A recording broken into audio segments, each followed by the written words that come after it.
பாகிஸ்தானோட மிசைல்ஸ் எல்லாம் தனியால நீ நடிச்சவன் தான் இந்த S-400 defence system. Missiles, aircraft, drones எதுவா இருந்தாலும் அதை 600 கிலோமீட்டர் தூரத்துல இருந்து இவனால டிடெக்ட் பண்ண முடியும். ஆனா இவன் வெறும் டிடெக்ட் மட்டும் பண்ணாம 400 கிலோமீட்டர் தூரத்திலேயே வச்சு டார்கெட்டை லாக் பண்ணி இவனால அழிக்க முடியும்.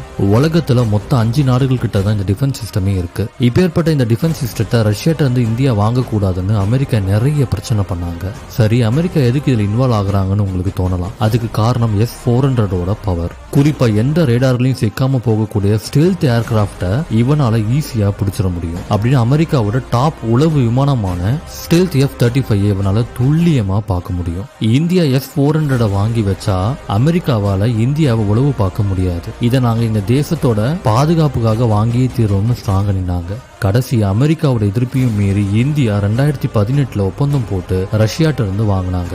ஆனா இங்க நடக்கிற எல்லாத்தையும் சோசியல் மீடியால போட்டு நாமளே வெளியே சொல்லிடுறோம்.